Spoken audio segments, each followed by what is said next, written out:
We're looking at Rory's swing. We're looking at your swing. We're even looking at this guy's swing. Let's do this.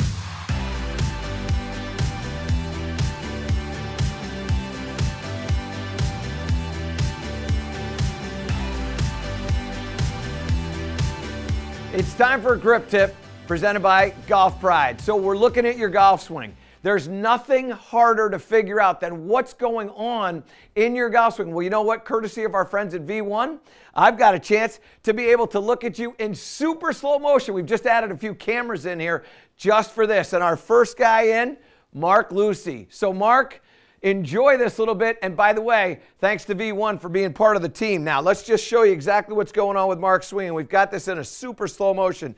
You can see club works back a little bit to the inside. And then when he starts down, the hips are going to slide out from underneath. Club gets trapped under. He hits it's a very nice golf swing. It's just a little bit of a toe hit. Now, here's the address position. I want you to pay attention to a couple of different things.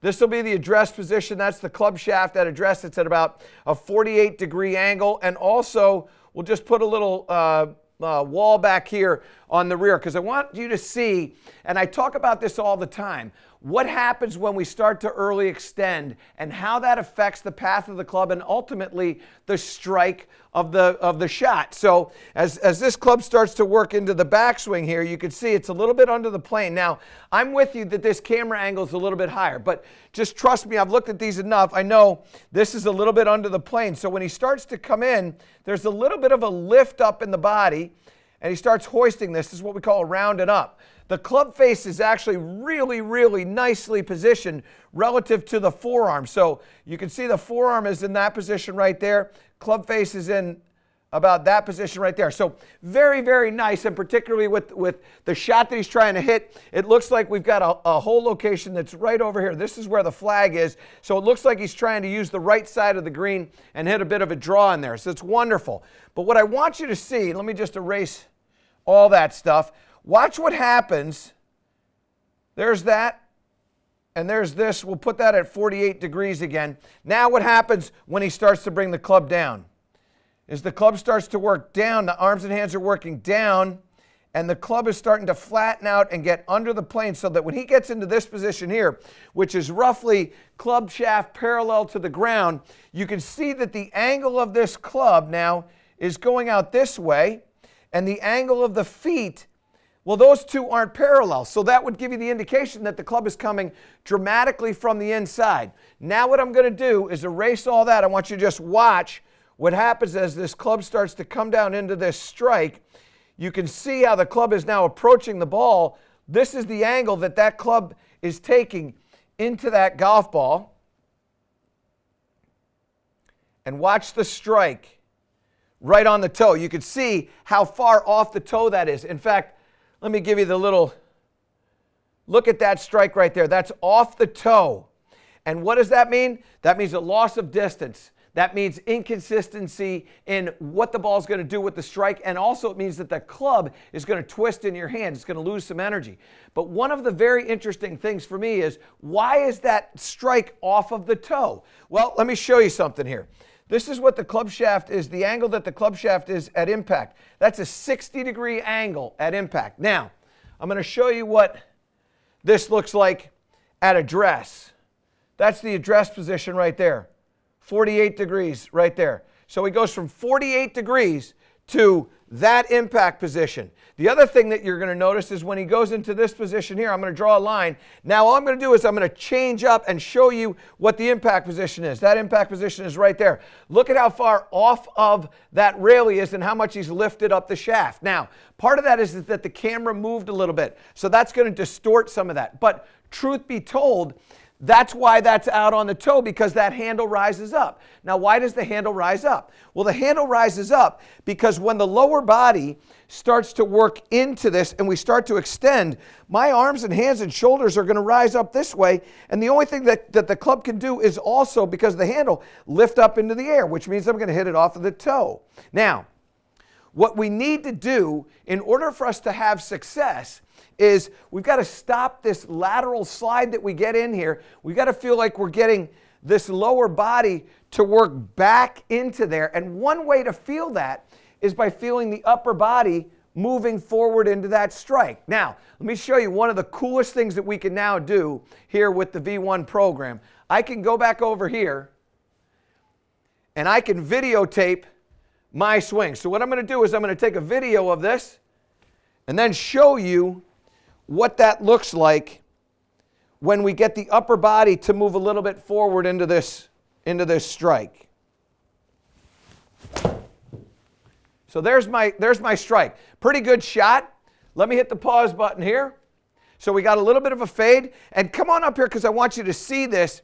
We got a little bit of a fade, which means we know that the club face was open. It was to the right. We know that. And yet, if you look at the horizontal launch right there, that's 1.4 degrees to the left. If it's 1.4 degrees to the left with an open club face, it was farther left than that. So what does that mean? That means that what I did was I had a little hip depth. I got that upper body to move. Watch what happens here. This is really, really fun. Now we can look at a live swing. So that's me just making that little demonstration of the upper body. Now I'm going to draw my lines.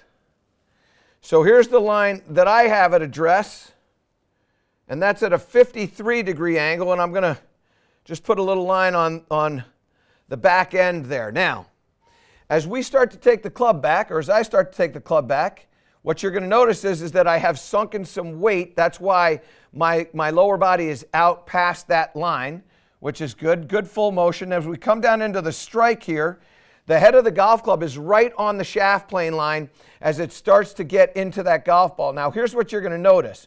What you're going to notice is that because I've maintained my spine angle, because my upper body is moving forward, this angle of my spine right here is still the same or even less. And then the other thing that happens is from there, watch how my hands, this area right here, so I'm going to show you this area right here.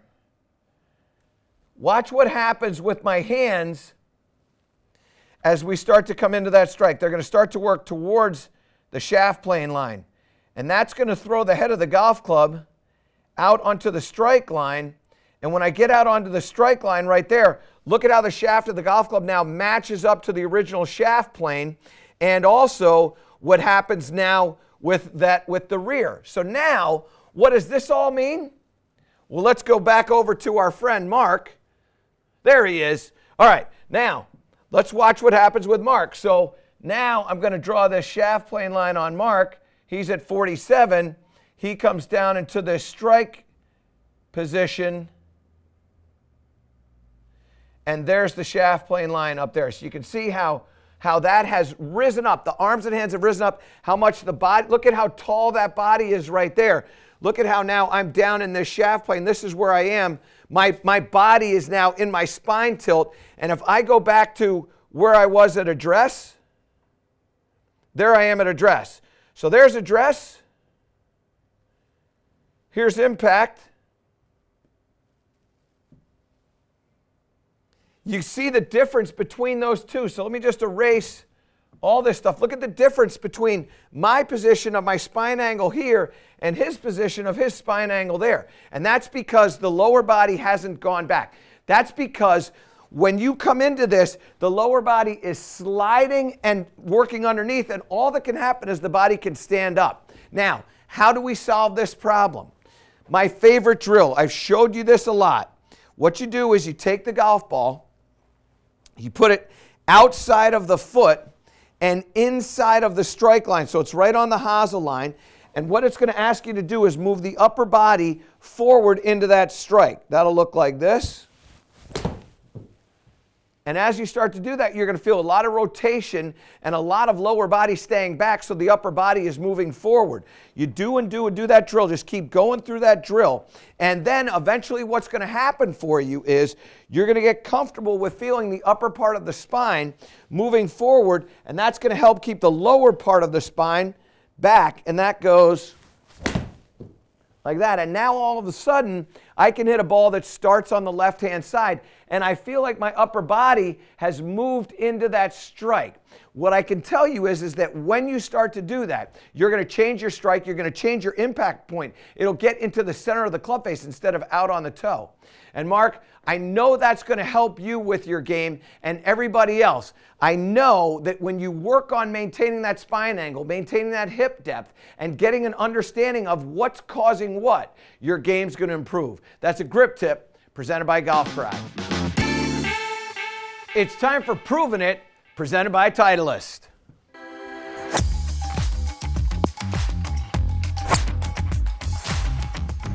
All right, so what do you want to know about? You want to know what I want to know, what we all want to know. How can we hit the ball farther? Well, I want to show you a video that I dug up here going through some stuff that I was working on in my V1 system. And what I can tell you is that watching Rory McIlroy many years ago when he was a lot younger is a perfect understanding, insight into how he uses the ground. You got to watch the lower body here because it is absolutely, it's, to use Brooks Koepka's phrase, it's mesmerizing. Watching how he uses the ground. Watch what happens with his lower body here. Now, he's going to make this good full swing. Again, he's younger. So he makes this good full motion. Look at how the body is turning. Sits now on that lead leg. Now watch him drive down in and then explode off of the ground into that great release in that. I want to show you now, as we get a little bit up close here, watch what happens as he starts to go. Takes the club back.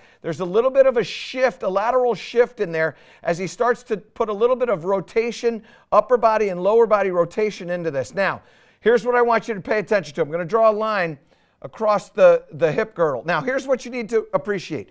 When you're bent over, you're literally tilting the belt buckle down below the back part of the body. And obviously, the hips and the pelvis are on an angle here. So this line is drawn sort of mid-pelvis point because it's tipped on an angle. What I want you to see is how when he starts to go down into this, watch what happens with the lower body as it starts to crunch the ground. You can see him driving down into there. Look at the knee flex of this knee right here. Watch how that knee flex is just gonna change a little bit. He's gonna start to add some flex into this. Look at that drive down. The other knee is going. Now it squats down. Now look at how much lower that is. Let me give you a little bit of let's draw a red line to match that shirt. Now he's gone down to about somewhere in that neighborhood there as he started to dig down into that ground. And now as he starts to go, I want you to pay attention to, let me go back to yellow, let me get a little circle. I want you to pay attention to this foot right here because watch what happens with this foot. He's going to start to come in here. The pelvis is going to start to jump up into the air again. Now it's going to get above that yellow line. Where it is at impact right here, look at where that is. I'm going to go green this time. Look at where the pelvis is now. So, whoops, that's a bad one. We got to undo that. Draw that again. Whoops. Let's try that one more time. I hate when that happens. How about this? There you go. So now you can see he started at one level. He dropped down to the red and then exploded up to the green. Look at the difference between the red and the green. And you can see as he's doing that, that's how he's pushing off the ground. Now watch what happens to this foot as a result. I'm going to erase all that. I'm going to draw a little circle. No, I'm not going to draw a circle because I don't have the circle. I'm going to draw this circle right here like that. Now watch what happens with this foot as it starts to go. Look at it twist up and move back. So there's his foot right there. You can see that. And at impact, the foot's right there. So here it is post-impact. There's the foot. At impact, it's right there. You can see how that's twisted around. Now, I want to show you how you're going to do this because this is something, particularly this time of year, where you can work on it and you put a couple of good hard weeks, maybe even a month into this, you're going to see your increase, you're going to see your club head speed increase and distance is going to increase. Now, when you first start doing this, your impact is going to suffer greatly. What you want to feel, and I've got this tennis ball right here, I'm going to step on it right on the balls of my lead foot. What I'm going to do when I get back is I'm going to feel that the balls of my lead foot up into the air. Now when I go, I'm going to squash that. Now when I squash that, I'm going to increase knee flex in both knees. When I go to squash, this knee is going to bend down and get out over my lead toe. So I'm going to go this way. And then from there, what I want to do is feel like I'm pushing off of that. So I'm going to lighten that. And as I start to do that, that's when you're going to get that foot to twist. Now, it takes a little bit of work. I'm not going to lie to you. This takes a little bit of work. You're going to spend some seriously long hours out on the range, and it's going to get a little uncomfortable. You got to break it up. When I say break it up, what I want you to do is I want you to make a backswing, and then I want you to get in here, and I just want you to squat right into this here so you feel like you're really pushing on that tennis ball, and then stay there. Just push on the tennis ball and stay there. You got to separate this. So as we start to go, we're separating sort of the downswing to the forward swing or to the follow through, in effect, is what you're going to do. So we get in here like this, squeeze in there, and then stay there. And then what we're going to do is we're going to try to do a little jump. Now, my normal ball speed when I'm going is about 150. I'm going to try to get this thing up north of 155. I think I can get 15 yards of distance here with about 5 miles an hour of increased club head speed. So I'm not going to do this fast. I'm just going to try to do it properly. I'll increase the speed here in a little bit. So squash and then push up. So there's a squash and a push up. Now, come on up here. And let me show you what I mean about what I was trying to explain to you about this 150. So there's my ball speed right there at 149.1. That's about where I play. I'm playing at about 150 to 151, something right in there. My carry distance is about 251. I get that to get out to about 265. That's actually about where I'm playing. Now, let me show you when I start to really add some speed into this, what's going to happen with the distance. Because this is what we're all searching for. We all want to know the secret. We got to turn a little bit more. I give you all these things. But I'm telling you, as you start to understand the use of the ground, you're going to start to really increase your club head speed. So feel that tennis ball underneath your lead foot. We're going to squash that and then push off of it. Now, come on up here so I can show you what this looks like, because this one here was great. It wasn't my best shot. It had a little bit of a draw to it, as you're going to see with that left spin. So a little bit of a draw to it. But look at the ball speed. I got the ball speed up to 156. So that went up about 6 or 7 miles an hour with not a lot of practice. I mean, honestly, not a lot of practice. That ball carries about 261, rolls out to 281. So I got that ball. Remember, my finish distance was 267 on the other one.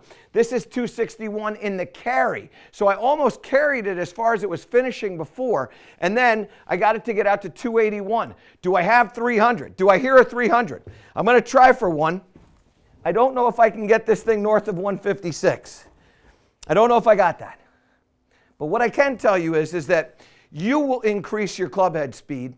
You will increase your distance with a little bit of work with this, okay? Getting that feeling that you're squashing down onto that tennis ball and then pushing up off of that with a little bit of violence. I mean, listen, it's a contact sport. Here we go. I got that just a fraction on the bottom of the golf club. It wasn't my best hit. I made a good motion, but it wasn't my best hit. But come on up here, let's see what we got. So pretty good swing there. Only 275 in the L, so it really didn't have a lot of hook to it. That ball, 155.4. So again, a little bit of a bottom of the club hit. I got that just a little bit low. As I get a little bit better, a little bit more practice, that gets a little bit better. Now look at what happened. I carried that 263 this time. So lower club head speed, lower ball speed because of the impact point, but greater distance in the air, a lot straighter. However, it didn't roll out as much. Why? Well, because I didn't quite have the same amount of L spin. I didn't have as much I had too much backspin as a result of not having as much draw spin. So when it got on the ground, it doesn't roll out as far. That one, 276. So 4 yards shy of that. But about 10 yards farther, I got total because of that, and that was a miss hit.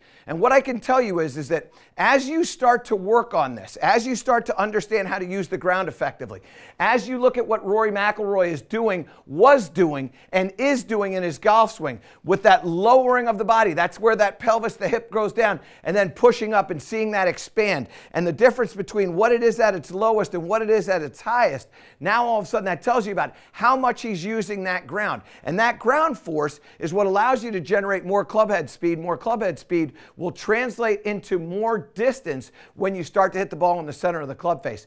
That's Proven It, presented by Titleist. It's time for a transformational tip presented by Morgan Franklin. Now, let me tell you what happens with you wanting to get better. You say to your buddy, hey, videotape this swing for me, and then let's look at it. Now, you don't really know exactly what you're doing when you get the swing videotaped. And then when you look at the swing, you're not exactly certain of what to do when you see it. So I want to transform your game. Here's what we're going to do. Courtesy of V1 here, I've got this camera that's set up. We're going to record this all live. You can see when I'm going over here, I'm actually gesturing. This is actually happening. This is live. Look at that. It's not a... Okay, now, what do we look at? Well, the first thing that we're going to do is we're going to get into this face-on position. You can see face-on position right now. Now, what I pay attention to first and foremost is what I look at address. So when I get down into my position here, I'm trying to make sure, again, depending upon the club, I'm trying to make sure that the width of my stance is about as wide as my shoulders outsides to in. So the outside of my shoulder is going to come down. It's going to be somewhere between the middle of my foot to inside my foot, depending upon the length of the golf club, okay? If I have a wedge, I'm going to be pretty much like this. 6-iron a little wider, driver a little wider than that. So that's the first thing that we're looking at. And in this face-on, I'm going to do 2 swings for you. In the face-on, I'm making sure that my balance is correct. So when I get set into here, what I'm looking at is, does it appear as if from the zipper of my shirt to my belt buckle, as if it's just tilted back slightly? My shoulders are going to be in an upward direction just like that. I also want to make sure that this, and this is something that's very prevalent, this lead shoulder tends to get jammed into the side. I want that to be nice and relaxed. So when we get set up with a proper setup position, this is pretty much what it's going to look like and what it should look like. Now, from here, what we want to do is understand what we're going to do when we swing. So when we come back over here, I'm going to start this up. Here we go. And now we'll make a swing.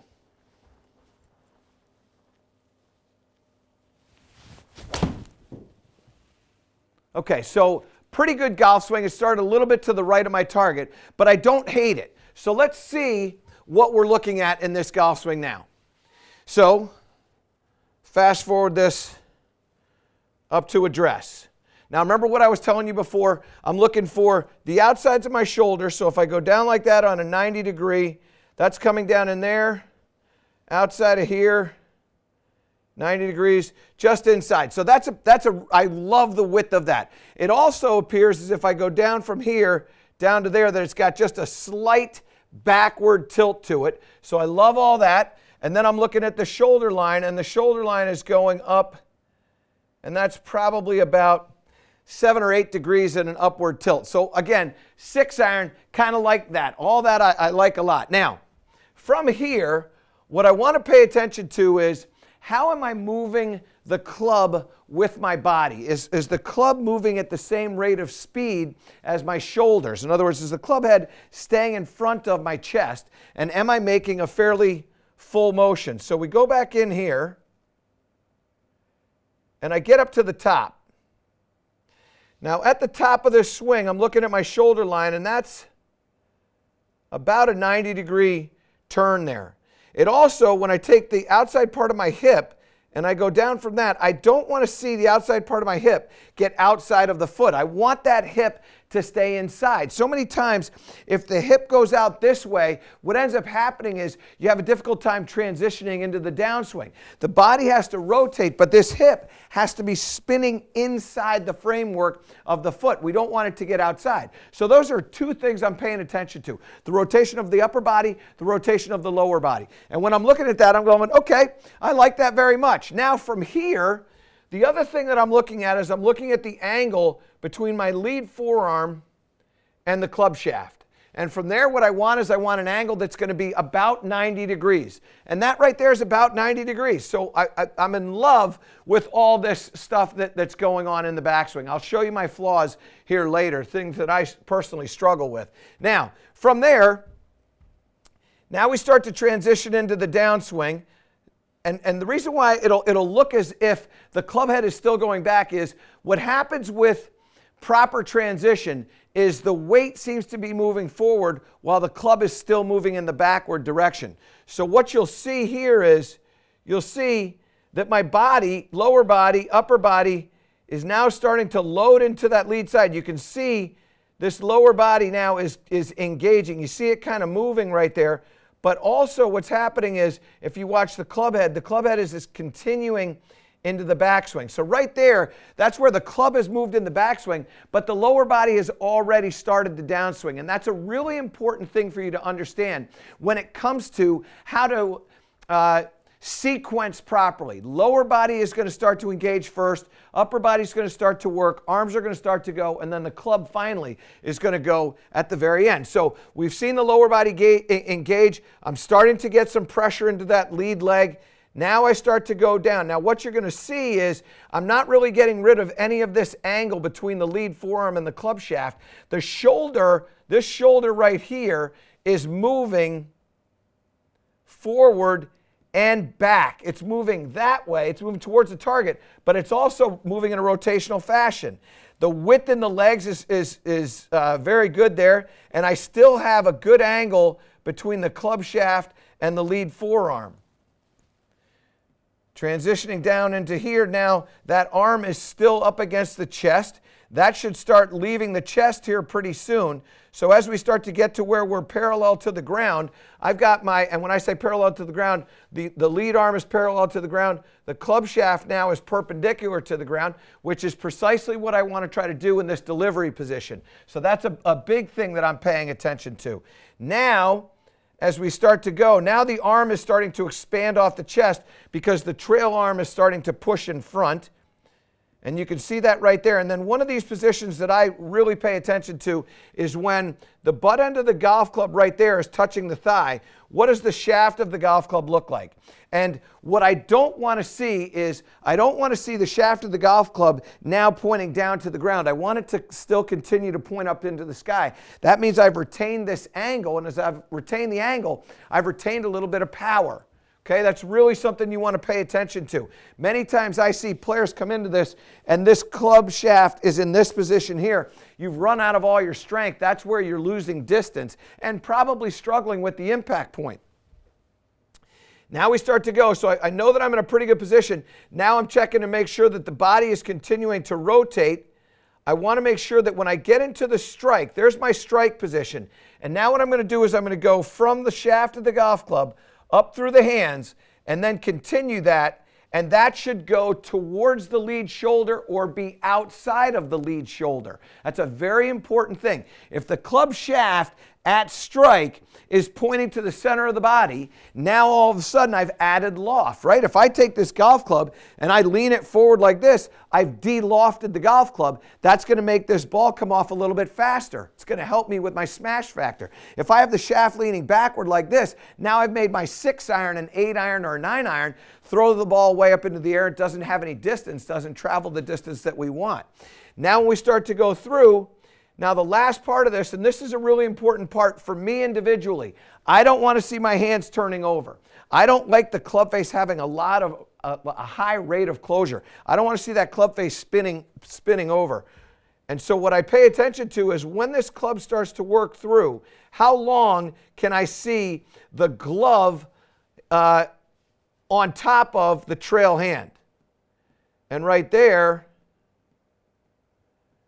I just start to see it right there. And that's about when the club shaft is parallel to the ground. What you can also see is the body is now really fully cleared over to the lead side. The chest is now pointing down over here. The eyes are starting to point over here. The hips are pointing over here. So what you're seeing is hips have rotated a little bit more, shoulders a little bit less, head a little bit less, but it's still rotating. I don't have my head way back like that past the strike. I want that head to have a little release to it.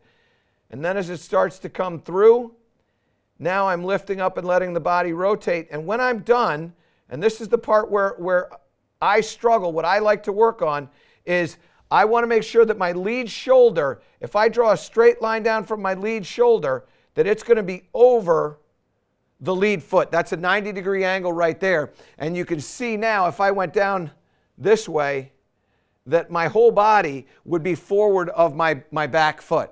And as you start to really understand what you're looking for, you now can make some changes. Now, one of the things that I can tell you, for me personally, I'm not thinking about opening up the lower body. I'm not thinking about all these little different intricate things that I pointed out. Those things that I showed you were all a result of my ability to think about one thing. And the one thing that I'm trying to do is make sure that the upper part of my spine is moving forward and rotating open. I call it forward and open. It's an easy thing for me to remember. So when I'm coming into my shot, I want to feel forward and then open, facing that target. And when I go forward and open, what I should get, and Greg, I'd love it if you could be prepared to play a replay this again. I want to hit this shot with just a little bit of a fade to it. Now, let's see how we did here. This is going right at my target. Don't tell me. Don't you love when that happens? Let's go on up here so I can show you exactly what happened, what I'm trying to do with my shot. First of all, my horizontal launch is just slightly left. It's about 1 degree to the left. The curve of the ball is 134 RPMs to the right. So I hit a shot that started on the left and spun to the right. I'm trying to get my 6-iron to go about 175 yards. That's what I do with my 6-iron typically. That one flew 173, and it's 173 when it hit the basket. It probably would have landed at about 175. So all that stuff was really good. Ball speed at 119. Greg, can you replay that shot for me? And what you see is, you see how it starts out on the left part of that? It has just a little bit of a twist down into the basket. That's honestly, and I'm not kidding you, that's exactly what I'm trying to do with my golf swing. And what I can tell you is, if you want to transform your game, you've got to understand how to use video properly. I wrote a book back in 2008 on how to set the camera up properly, what are the things that you're looking for, and quite frankly, for me, that hasn't changed in over a decade. It's the exact same thing. That's what I'm looking for. What I shared with you, that's what I'm looking for in a golf swing. That's what I would ask you to look for, and that's what I can tell you, when you do that, that will transform your game. And that's our transformational tip presented by Morgan Franklin.